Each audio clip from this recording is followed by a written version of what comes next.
अस्सलाम वालेकुम नाज़रीन, कैसे हैं आप? उम्मीद है आप सब ठीक होंगे। अल्लाह ताला हम सब पर अपना करम और फजल बनाए रखे, आमीन सुम्मा आमीन। हमारी आज की वीडियो का टॉपिक है सेम थर्ड आई विजुअलाइजेशन प्रैक्टिस के ऊपर।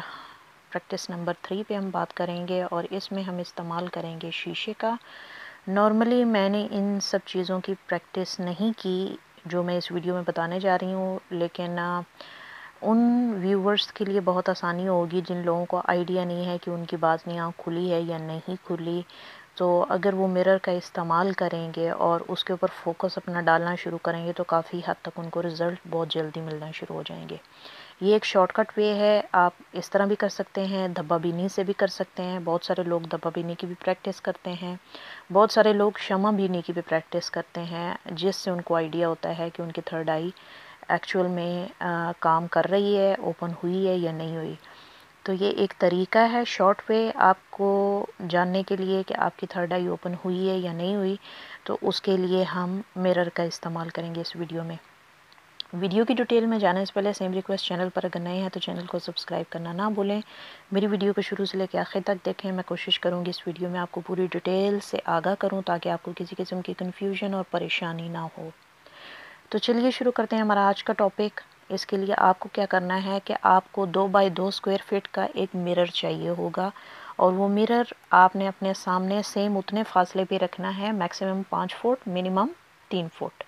और आपने मिरर के सामने बैठ जाना है। कोशिश करें कि आपके मिरर के अंदर आपका चेहरा आपको नज़र आता रहे। अगर आपका विज़न वीक है, यानी आपको कोई आई साइट का मसला है, आप ग्लासेस लगाते हैं, तो फिर आप ऐसा कर सकते हैं कि 1 फुट के फासले पे आप वो मिरर रख सकते हैं अपनी आंखों के सामने, ताकि आपको आपके माथे का सेंटर नज़र आना शुरू हो जाए।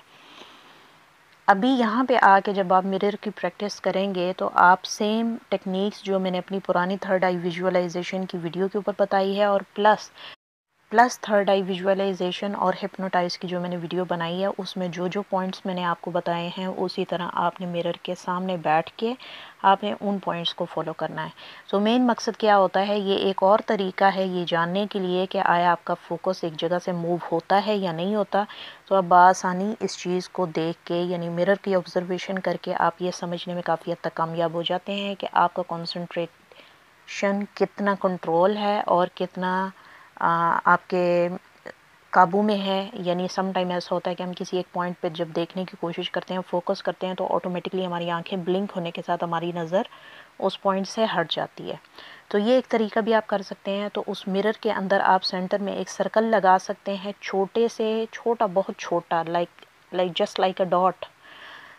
किसी भी पेन के साथ आप लगा सकते हैं। और वो ब्लैक पॉइंट डॉट जो है वो इस वजह से हमने लगाना है ताकि हमारे लिए ये आसानी हो कि हमारी नज़र जिस पॉइंट के ऊपर फोकस करने वाली है वो ये वाला ब्लैक हिस्से का पॉइंट है। तो सेम उसी तरह आपने मिरर को ऑब्ज़र्व करना है। जब आप मिरर को ऑब्ज़र्व करेंगे तो कोशिश करें कि आप बावजू होकर बैठें, क्योंकि सेम चीज़ है, शैतानी वसवसे और ख़यालात जो हैं वो नापाकी की हालत में और ज़्यादा आते हैं। कोशिश करें बावजू हो के आप अपने इस प्रोसीजर को भी सर अंजाम दें। तो शुरू में जब आप मिरर पे देखेंगे तो ज़्यादातर आपका फ़ोकस जो है अपने चेहरे के बाकी खदोखाल के ऊपर भी जाता है। तो कोशिश ये करें कि जो मिरर के ऊपर आपने ब्लैक स्पॉट लगाया है उस स्पॉट के ऊपर आपका फोकस होना चाहिए और वो उस ब्लैक स्पॉट आपके माथे के सेंटर में होना चाहिए।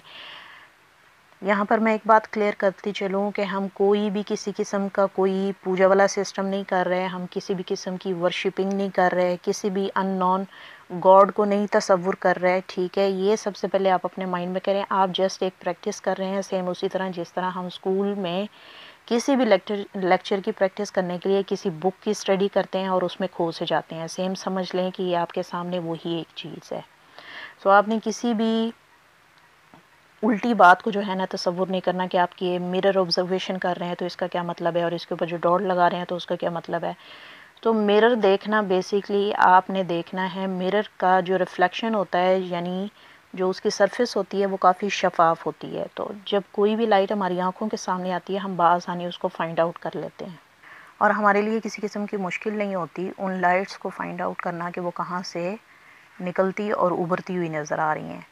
और जो डॉट हम उसके ऊपर लगाते हैं पेन का, अगर फ़र्ज़ करें आप लगाते हैं, तो वो उसका क्या मकसद होता है, उसका मकसद ये होता है कि मेरी दोनों आँखों का जो सेंटर पॉइंट है वो इस ब्लैक डॉट के ऊपर ही फोकस करना चाहिए। यानी स्पॉटलाइट जैसे होती है ना, किसी एक डॉट के ऊपर, एक स्पॉट के ऊपर फोकस करती है, सेम इसी तरह आपकी नज़र उस ब्लैक डॉट के ऊपर जो है ना फोकस करने का काम करेगी। तो इस वजह से आपने डॉट लगाया है। आपके माथे के सेंटर पे देखने का क्या मकसद होता है? मिरर के अंदर आपके माथे के बिल्कुल सेंटर में देखने का मकसद ये नहीं होता कि आप अपनी थर्ड आई को फाइंड आउट करने की कोशिश कर रहे हैं, बल्कि आँखों के सेंटर में देखने का ये मकसद होता है कि हाँ, अल्लाह ताला ने हम हर किसी को 2 आँखें दी हैं, 2 आईब्रोज़ दी हैं। तो जब हमने 2 वे विज़न करना होता है तो उसके लिए हमारी यही आँखें, यानी हमारी ये जो 2 आइज़ हैं, ये हमारी स्क्रीन का काम करती हैं। और इन 2 स्क्रीन्स को जब हम स्प्लिट करके सेंटर पॉइंट पे लेके आते हैं तो हमें हमारी चेहरे के ऊपर एक ही आंख नज़र आती है। यानी जब हमारा दोनों आइज़ का सेंटर यानी स्पॉट सेंटर उस ब्लैक डॉट के ऊपर क्लियरली एडजस्ट हो जाता है तो हमें विज़न जो नज़र आता है मिरर के अंदर वो ये नज़र आता है कि हमें हमारे चेहरे की एक आंख नज़र आती है और हमें हमारी आईब्रो एक ही नज़र आती है। हमारा नोज़ हमारे चेहरे से गायब हो जाता है, हमारे लिप्स हमारे चेहरे से गायब हो जाते हैं।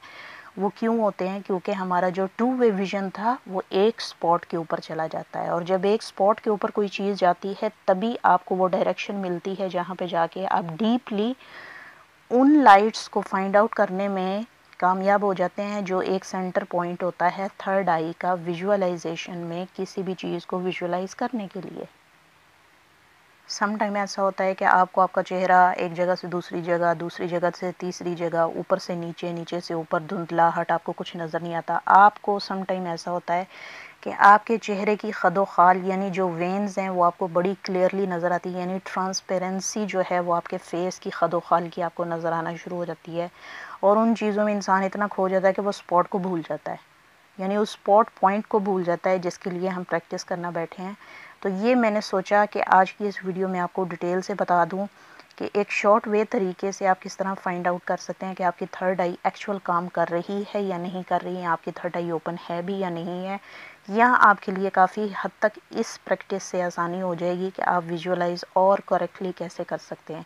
क्योंकि जब आपकी दोनों आँखों का विज़न सेम स्पॉट पे आके इकट्ठा मिलता है तो आपको जब एक आँख नज़र आना शुरू होती है और एक आईब्रो नज़र आना शुरू होती है, उस टाइम आपकी नज़र उस पॉइंट से हिलती नहीं है, और वही चीज़ हमें चाहिए होती है। और जब वो उस पॉइंट से नहीं हिलती उसके बाद हमारी विजुअलाइजेशन की जर्नी स्टार्ट होती है। फिर उसके बाद हम और बहुत सी चीज़ें जो है ना वो विजुअलाइज करना शुरू कर देते हैं, बहुत सारे मुशाहिदात करते हैं, जो हम सोचते हैं वो हमारी आंखों के आगे नज़र आना शुरू हो जाता है। तो मैं उम्मीद करती हूँ मेरे व्यूअर्स जिनको थोड़ी बहुत कन्फ्यूजन हो रही थी 5 फुट पे बैठ के उस स्पॉट को ढूंढने में, तो शायद इस वीडियो के थ्रू उनको काफ़ी हेल्प आउट हो। मैं यहाँ पे एक बात और बताना चाहूँगी लास्ट में, मैंने ये प्रैक्टिस नहीं की, लेकिन मैंने जो पहले की 2 वीडियो बताई हैं मैंने वो प्रैक्टिसेस की थी, और उसके बाद जब मुझे रिज़ल्ट मिला उसके बाद मैंने मिरर में एक दफ़ा आजमाया था, और ऐसा होता है कि मिरर में आपको फ़ौरन इफ़ेक्ट नज़र आता है। तो मैंने सोचा मैं आपसे शेयर करूँ। उम्मीद करती हूँ आपको मेरा ये टॉपिक पसंद आया होगा। मिलते हैं अगली वीडियो में नए टॉपिक के साथ, तब तक के लिए आपसे इजाज़त चाहूँगी। अपना ख्याल रखिएगा, दुआओं में याद रखिएगा। अल्लाह हाफिज़। चैनल पर अगर नए हैं तो जाते जाते इसको सब्सक्राइब कर दें। Thank you so much.